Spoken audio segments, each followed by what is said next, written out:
Hello and welcome back. Welcome back. I am God's servant Maxwell Nnawuihe. We were interrupted so rudely by the network during our live streaming. This is the continuation. The clash of the South and the East. As I was saying, what is happening ahead of the 2027 presidential election in the Southeast and in the South-South? Most of you never expected that the former president of Nigeria, would rise up to join in the presidential race of 2027. I'm talking of Dr. Goodluck Jonathan. And as I asked in the live stream, does it mean that Britain or the MI5 or the CIA or the powers that be is trying to set a serious political and regional clash between the South and the East? On the other hand, is Mr. Peter Obi under the ADC or under the NDC, having left the ADC, joined the NDC, obtained the presidential nomination form to fly the flag of the party at the 2027 presidential election. Just a few days ago, the former president of Nigeria, Goodluck Jonathan, has obtained the nomination form of the PDP as their presidential candidate for the same 2027 presidential election. The East is now coming out, the South is coming out. The West is already in power, Bola Ahmed Tinubu of the APC.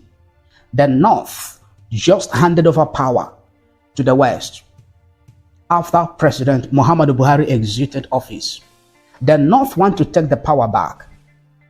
Alhaji Atiku Abubakar, the former vice president of Nigeria, decided to come out. This is not the first time he's coming out. He joined the coalition, ADC. Peter Obi left the party for him and others, alongside Kwankwaso, and joined the NDC. We never expected that the former president of Nigeria will come into the picture of the same 2027 presidential election.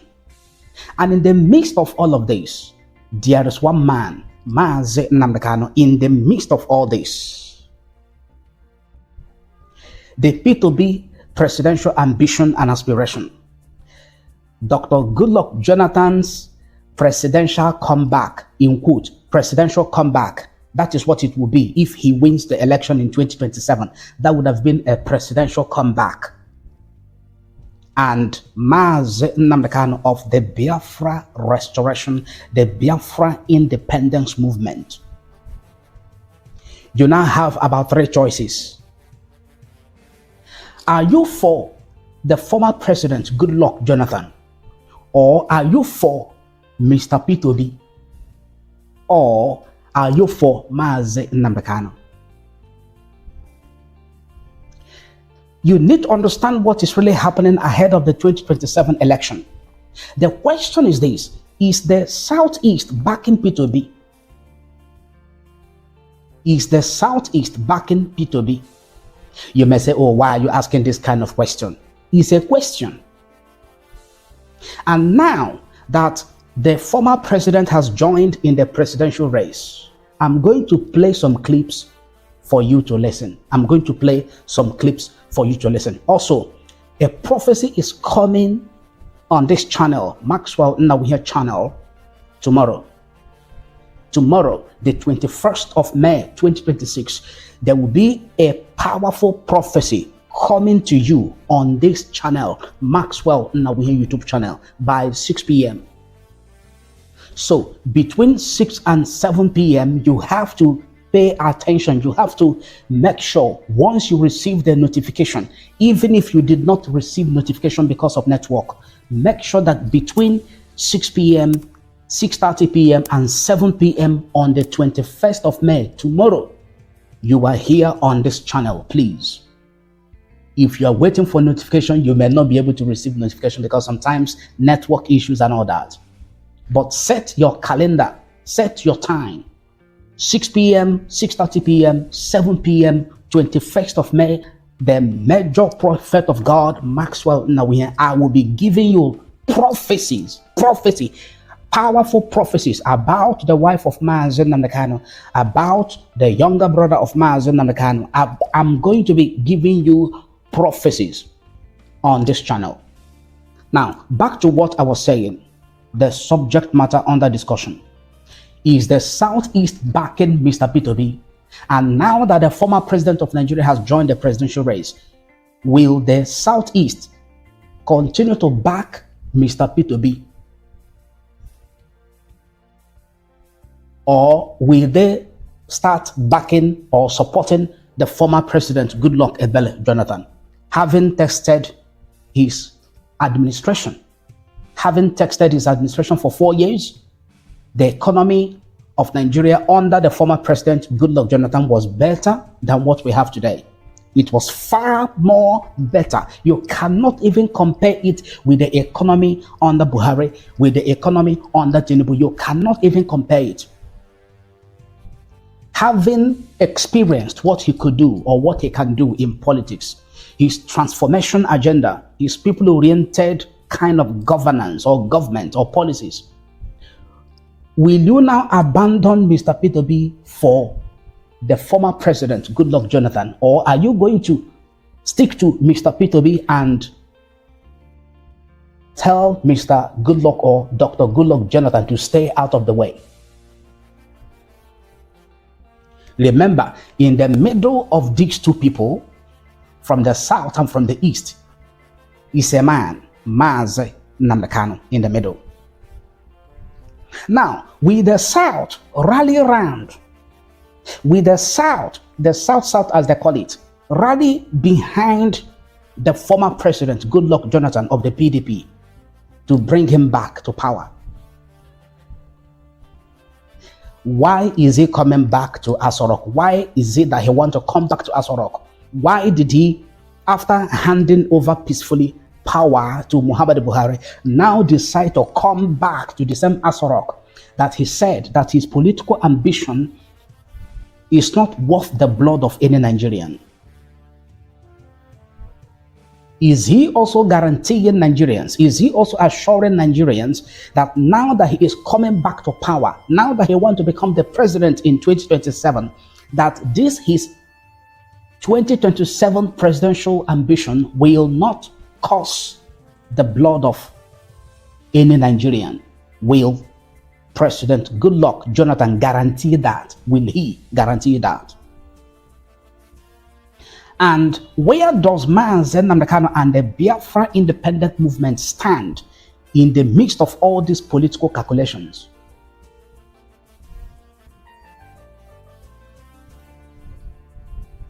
So in this broadcast, we have taken the first part. Network did not allow us to continue. Now we are taking the second part of it.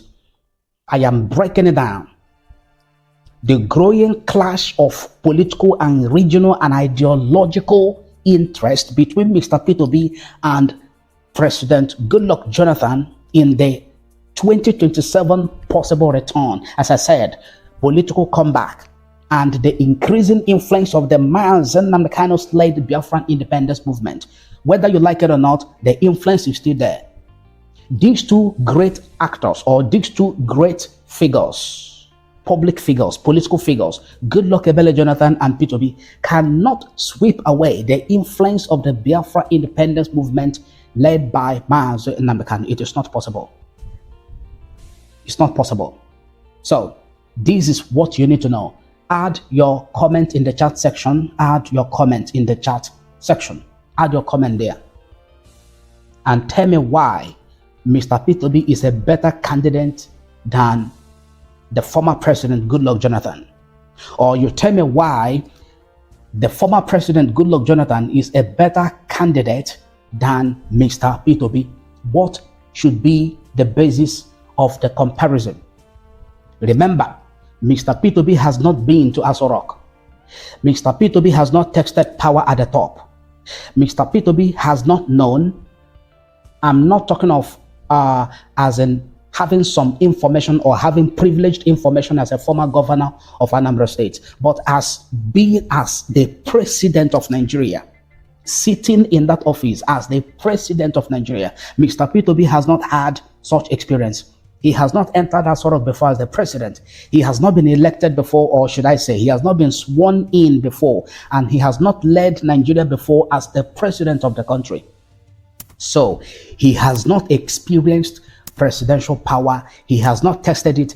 He has not made policies as a president before.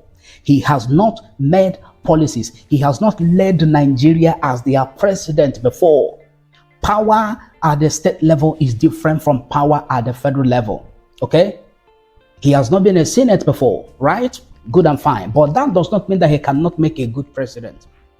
The former president, Goodluck Jonathan, has tested both the conspiracy in government, both the cabals, how to deal with cabals, how cabals influences government and all that. He has tested it before. Sending bill to the National Assembly. He has done it before. Yes, Mr. Peter Obi has done it before at the state level. Right? So, President Jonathan has known the in and out of the workings of the presidency or the office of the president. Now he's coming back. Which of the both will make a better candidate for you that is interested in the 2027 presidential election? Which of them now is your choice? Are you leaving Mr. Peter Obi for Dr. Goodluck Jonathan, or are you leaving Dr. Goodluck Jonathan for Mr. Peter Obi? And put your reason in the comment section. Now, in the midst of these two is Mazi Nnamdi Kanu. What is your opinion about the Mazi Nnamdi Kanu-led Biafra independence movement as it stands now? You know that his appeal court case is coming up very soon. His appeal court case is coming up very soon, and he is championing for the restoration of Biafra. So, between the 2027 election and Mazi Nnamdi Kanu's led Biafra restoration or the Biafra independence movement, which is a better choice? I want you, those of you that are for Mazi Nnamdi Kanu, those of you that believe in what he's doing that is better than that of the presidential aspiration of Mr. Peter Obi and Goodluck Jonathan, I want you to also add your comment in the chat section. Let me repeat, tomorrow there will be prophecy here on this channel. I will be giving prophecies. Very important. So, many people saw Mr. Peter Obi in the 2023 election as a better alternative to what they had as at that time in Aso Rock. They believe that Mr. Peter Obi is going to bring about a new Nigeria, which he has been campaigning and promising many Nigerians. Their hopes in him have been so high. And now that Goodluck Jonathan has come into the picture, that hope is still high, or it has been diluted by the declaration or by the interest of the former president, Goodluck Jonathan. So, Mr. Peter Obi is going to face a serious challenge in the 2027 election. The first challenge is the political structure. That is the first challenge. Political structure. You know that the Nigerian political system or the Nigerian political trajectory, or better still, Nigerian political system is heavily controlled by entrenched interest. Is heavily controlled by entrenched interest that has been there in the system, that is not going out any day, any time, any year. It's still there. Money, alliances, governance, party structure, and the regional calculations, as we have been doing it in this broadcast. All of these still play a major role in determining who emerges as the president of Nigeria and who is, at the end of the day, declared the winner of the presidential election. All of these play a role. So, there are people who are within the power structure who still question whether Mr. Peter Obi can fully align with their political interest or security calculations. As it stands now, even in the NDC, there are some party stalwarts that, as they used to call them, the party stalwarts, the stakeholders of the party, who are questioning if Mr. Peter Obi can align with their political interest or their security calculations. Because of the integrity, in quote, the integrity of Mr. Peter Obi, can he align with their political interest? Those of them that have been in the NDC, my dear, forget about all the noise you are hearing outside. Forget about all that you see, all the overwhelming support that you see. This question is going on behind the scene. You don't see it, you don't hear it on the social media. If Mr. Peter Obi is going to align with their political interest, with their security calculations, are they going to be secure? Will they be able to achieve what they have been expecting from the party? Remember, many of these people who have been in the NDC, they have invested millions. Some of them have invested billions in the party. Now, Mr. Peter Obi is coming to become their flag bearer. He has already become their flag bearer. Does he, in his policy, in his body language, align with their own interest? Because for them, investing such amount of money into the NDC is business. They are expecting a return or returns, cash back. Will he be able to align with their interest and also their security calculations? It is a question that they are asking in the NDC, whether you like it or not. It is there. It is there. So, one of the challenges that he will also face is regional expectation. Regional expectation. That is one of the challenges that Mr. Peter Obi is going to face in the 2027 election. I am saying this for those of you who are interested in the Nigerian 2027 election, who are the fans and the supporters of Mr. Peter Obi. And let me remind you, in the midst of all this, there is a man, Nnamdi Kanu, who represents the aspiration of every average Igbo man, every average Southerner. What is that interest? Independence, freedom, Biafra. Don't forget it. Many people from the Southeast, they expect Mr. Peter Obi to speak more strongly on issues that are affecting the region, which is the Southeast. They are expecting him to be strong in his assertions, in his position, in his comments, in his speeches regarding the issues that are affecting the region, especially concerning insecurity, the kidnappings, the killings, the unknown gunmen, which we are no more hearing much of it again, but the insecurities are still there. Marginalization. People from the Southeast are expecting Mr. Peter Obi to talk more, to speak more, to address the issue, to be more assertive on the issue of the marginalization of the Southeast. And also, they are expecting Mr. Peter Obi to talk about the detention of Nnamdi Kanu. These are expectations that people from the East have from Mr. Peter Obi. They want him to address all of this, in as much as they want him to talk about insecurity. They want him to talk about the marginalization of the Southeast. They also want him to talk about and to address the detention of Nnamdi Kanu. And you know, this is where the pressure becomes complicated from the political angle. It is in this area that the pressure has become so complicated for Mr. Peter Obi to talk about Nnamdi Kanu. He cannot make specific statements and he cannot make strong assertions. He cannot take clear position regarding the release of Nnamdi Kanu because he will consider it a political threat, a potential threat to his 2027 presidential ambition. The issue of the marginalization, he cannot focus and lay strong emphasis on the Southeast because he would not want to offend the North. He would not want to offend the West. He has supporters from the North. He has supporters from the West. He has supporters from the Middle Belt. So he cannot really specifically make strong assertions or take strong, definite position or stand on the issue of marginalization and insecurity in the Southeast region from where he is coming.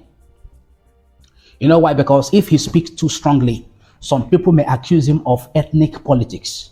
There are people that are waiting for Mr. Peter Obi that when he talk about Nnamdi Kanu, He wants to go and declare Biafra in Asorok. Don't vote him. And they will use it as a very strong point against him. There are some people that the moment he begins to lay emphasis on the marginalization of the Southeast, they will begin to shout and say, this is ethnic politics.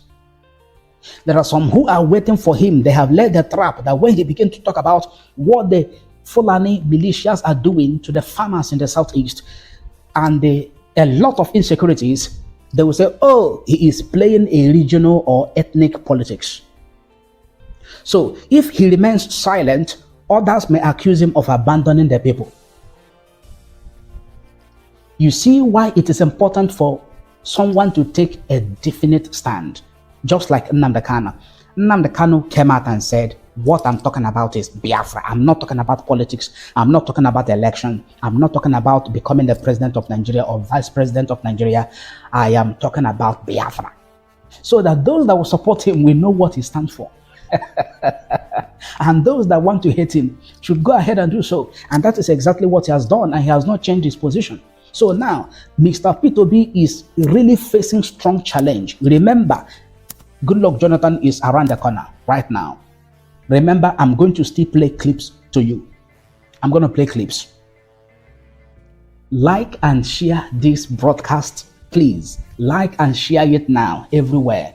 Tomorrow, there will be prophecy on this channel. If you are just joining now, I am God's major prophet, Maxwell Nnawuihe. Like and share this broadcast. If you are new to Maxwell Nnawuihe YouTube channel, please subscribe immediately. Now, I'm going to play one clip. Let me play a clip to you. Let me play a clip to you. Listen to the wife of the former president of Nigeria, then Patience Jonathan, what she said about going back to Asorok. Listen to her. Just pay a close attention. She talked about going back to Asorok, if she would be interested or not. And she was also talking to the husband, his ambition or decision to go back to Asorok. Now, listen to her. Don't log out, please. Stay with me. Patience Jonathan, wife of Nigeria's former president, Goodluck Jonathan, set social media abuzz after stating that she would never return to the presidential villa because the stress of Nigeria is too much. Because to me, if you call me now for villa, I won't go there. I won't go there. Don't you see how young I am?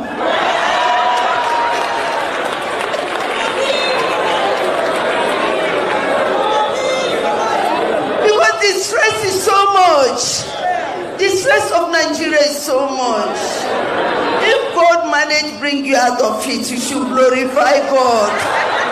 And thank God for the Lord's doing. Because He's marvelous in His eyes.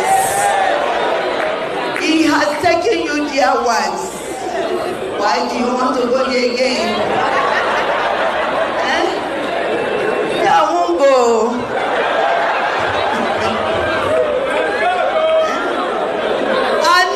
So I need your love. I want to share love with you. May God bless also. Did you hear what she said? She said that she doesn't want to go back to Asorok. That if they call her to Asorok, that she would not go there, that she wouldn't go. And she asked a question. If God has taken you there before and brought you back safely and brought you back, why do you want to go back there again? This is the former First Lady of Nigeria, then Patience Jonathan. That if God has taken you or had taken you to Asorok before and brought you back safely, why do you want to go back there again? You and I, it is clear that this question is directed at the husband, Dr. Goodluck Jonathan, who is coming out for the 2027 presidential election. It is confirmed by this clip that actually, this is not a propaganda, that Goodluck Jonathan is coming out for the 2027 presidential election under the PDP. Is that clear now? Very, very good. Very, very good. Stay with me. Stay with me. Now, I want to play a clip from the PDP. What they said about the nomination of President Jonathan and also giving him a waiver for the party presidential ticket. Now, listen to PDP. As you know, the party had already given our presidential aspirant the waiver. Like I said in the beginning, that he was deputy governor, became vice president, became president, so we didn't see anything that needed cleaning. And therefore, the party had given him waiver to come and start following. In other words, he has been cleared as the candidate of the PDP for the presidential election, and that is President Jonathan. The other waiver is also for the former deputy governor and ambassador and the secretary of the party, Taufik Arakwaja, who for many reasons have to be in Ibadan or in Oyo State to ensure that everything is gone. So we also declared him as been given a waiver by the party. He said that they already know their presidential aspirant. They already know him. He has been a former deputy governor. He has been a governor, which is Bayelsa State, Goodluck Jonathan, and he has been a former vice president when during Musa Yar'Adua, and he has been a former president. That is what he said. And they have decided to give him a waiver, to give him automatic ticket. That is Goodluck Jonathan. Listen again. As you know, the party had already given our presidential aspirant the waiver. Like I said in the beginning, that he was deputy governor, became vice president, became president, so we didn't see anything that needed cleaning.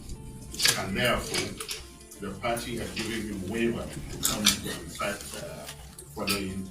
In other words, he has been cleared as the candidate of the PDP for the presidential election, and that as the candidate of the PDP in the presidential election.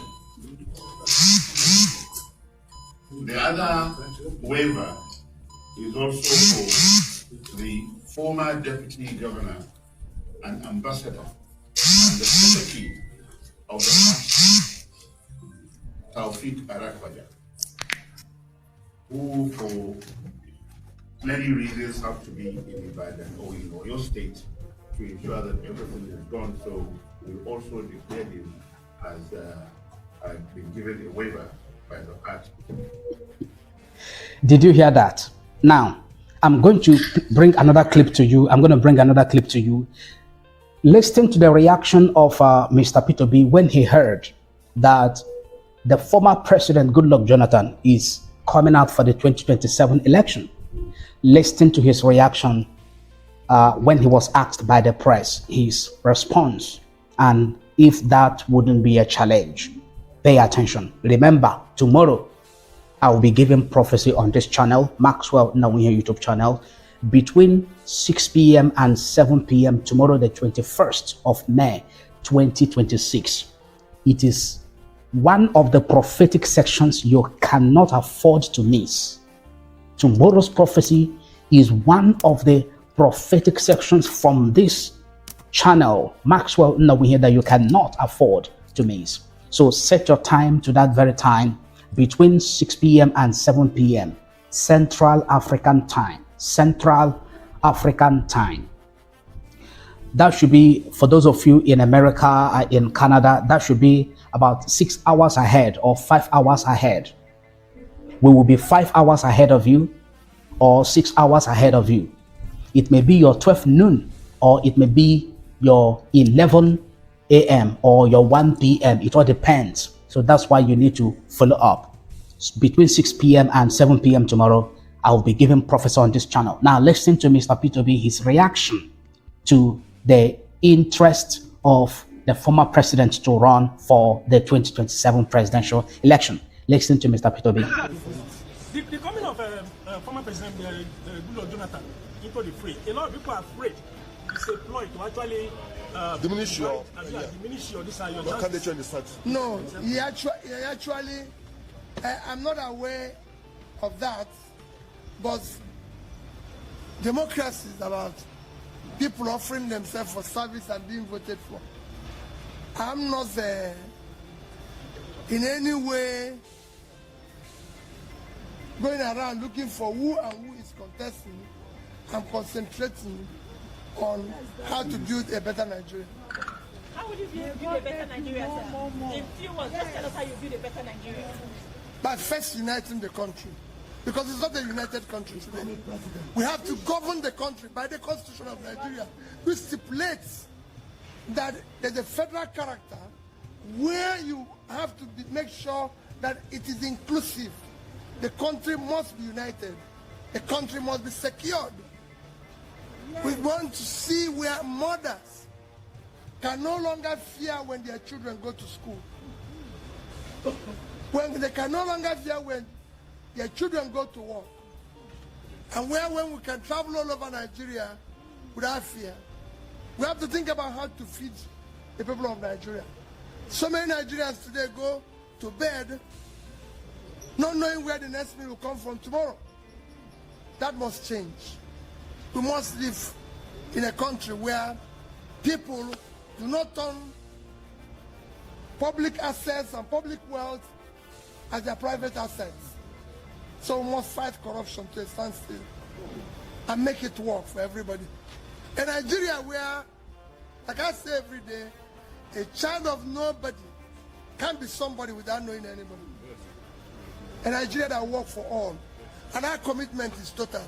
Where whatever the lead, those who are aspiring like I'm doing or contesting say they will do it. And if they don't do it, nobody expects 100% result. We want to see 100% effort. And where necessary, communicate with the people. So I'll be talking to Nigerians. If there's killing, I have to tell them why, what we are doing to mitigate that, to ensure that it doesn't happen as it's happening today. Where you wake up every day in Nigeria, all you hear is about killing. Nigerians dying every day without anybody caring. Politicians are preoccupied by the next election when Nigerians are dying. That must stop. Thank you. Thank you. Are you still taking care of the insecurity in Nigeria, sir? I just told you, we'll do it decisively. Thank you, sir. And you'll see that.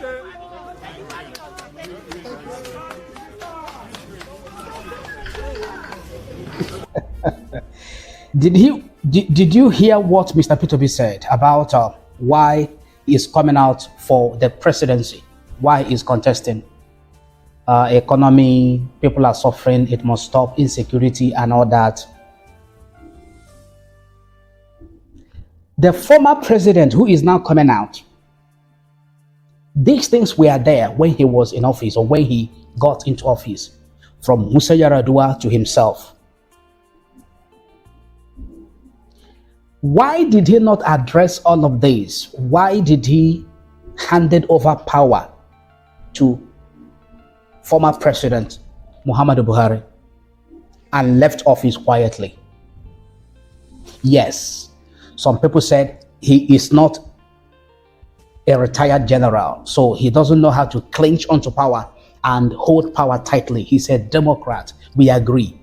He meant well for Nigeria. We agree. Why is he now coming back? Why is he now coming back? Remember, I gave you a sign, 4 years. These 4 fingers represent 4 years. Mr. Peter Obi is coming out as the president of Nigeria or contesting for the presidency only to serve for 1 term, 1 tenure, which is total of 4 years. He has signed agreement with Kwankwaso. He has signed agreement with the North that he will not go more than 1 tenure. he said that he will only serve Nigerians as their president for only 4 years and then he will leave office. Former President Goodluck Jonathan was there for 4 years, total of 6 years. 2 years completion of the 4-year of one term of Musa Yar'Adua, because Musa Yar'Adua died in office. So the former president, he was then the vice president. He completed the 2 years. Now contested as the president and emerged and became the president. He had one term, 4 years. He wanted to contest, to come back for the second tenure. They did not allow him to come back. So he had a total of 6 years in office as the president of Nigeria. His coming back again in the 2027 election is a proof that the 6 years he was in office was not enough for him to have fixed all the things he had wanted to fix in Nigeria. Even though the economy under his administration was better, a lot of things were better under his administration. Still, 6 years was not enough. Now he wants to go back to possibly complete what he started. And those things he started while he was in office, they are no longer in existence. They have all been dismantled by the former administration of Muhammadu Buhari and now Bola Ahmed Tinubu. In other words, if Goodluck Jonathan succeeds in winning the election of 2027, going back to Aso Rock as the president of Nigeria, he is going to start all over again. On the other hand, if Mr. Peter Obi emerges as the winner and was declared as the winner of the election of 2027, the 4 years he has promised Nigerians and agreed with Kwankwaso and the North will not be enough. If 6 years was not enough for Dr. Goodluck Jonathan, former president, how do you think that 4 years will be enough for Mr. Peter Obi, who has not been in Aso Rock before as the president, who has not tested the presidential power, who doesn't know the workings of the presidential office, who has not tested, who has not experienced? This is not about theory or having privileged information, but in practical reality. He has not been there. So the first year in office, he will try to familiarize with the workings of the presidency, the presidential office, and all that, his aides, his cabinet. He tried to form them, the ministers and all that. He will now begin to learn how to lobby the House of Representatives and the Senate, how to push for a bill, how to bring reform, do you understand? 1 year, he will be trying to find his footing as the president of Nigeria. Remember, different countries of the world, their interest will be there. He will be there to review their interest, discuss their interest, bilateral agreement. In which area are we signing it? In which area is Nigeria signing with US? Is Nigeria signing with Britain? Is Nigeria signing with Israel? Is Nigeria signing with Germany, with France, and all those countries, even African countries? Domestic issues are there. Remember, by this time, Boko Haram will still be bombing and killing. Bandits will still be bombing and killing. Yes, man. All the terrorists, kidnappers, and all that will still be going on. 1 year is gone. The second year, is he going to build refinery? I don't know. Is he going to allow a seaport in the southeast in order to ease the pressure on Apapa Wharf, Lagos? I am God's major prophet, Maxwell Nnawuihe. Add your comment in the chat section. Remember, Nnamdi Kanu is in the middle. In the middle of these two people. The clash of the South and the East. Is this about the clash of the South and the East? Does it mean that the political gladiators and the masterminds and those that craft politics, Britain, MI5, CIA, is this an intelligence planning in order to bring a clash between the South and the East by bringing Goodluck Jonathan all of a sudden into the picture of the 2027 presidential race to slug it out with Mr. Peter Obi? Some people within the APC may not fully trust him. That is the truth you need to understand. Because this is about the issue of political trust. Even if they have known the former president, Goodluck Jonathan, what he did in his administration, they may not trust him. Some people within the PDP may also fear that his return, this is return now that he's about to return in 2027, could divide existing ambitions of those who have been in the party. Some may say, oh, why is he coming back again? I think he had the opportunity as the president. What is it that he forgot to do that he's now coming back to do? Why did he leave office when he had the opportunity to cancel the 2015 election, when the beavers and when the what do you call it, the biometrics, the direct data capturing machine was not working, could not even recognize his fingerprint? Why did he not cancel the election? Do you know? Secondly, there is the issue of regional balancing. If the former president, Goodluck Jonathan, emerges, some Southeast politicians and supporters, they may feel that another opportunity for an Igbo presidency has been hijacked, has been postponed, has been taken away, has been snatched from them by Goodluck Jonathan, whom they believe is their brother, whom they supported massively in the 2015 election. The Igbos supported him. Igbos supported Goodluck, voted for him massively in the 2015 election because they see him as one of their own. He goes by Igbo name, and there is Igbo blood in him. Goodluck Ebele Azikiwe Jonathan. Ebele is an Igbo name. Azikiwe is an Igbo name. Igbos voted for him massively. And now, after how many years he left office, he wants to come back. Now that they believe that the coast is clear for Mr. Peter Obi to emerge as the president of Nigeria in 2027, why should Goodluck Ebele Jonathan come out again to drag the vote with Peter Obi, to destroy and to scuttle the Igbo presidency agenda or quest? This is likely going to be a serious clash of the East and the South. You need to understand this. And from me from here, thanks for watching. I will see you tomorrow in the prophecy. I love you. Subscribe on YouTube, TikTok, X, Facebook, and Instagram. Follow Maxwell Nnawuihe for more updates. Follow us on YouTube, TikTok, X, Facebook, and Instagram for more updates.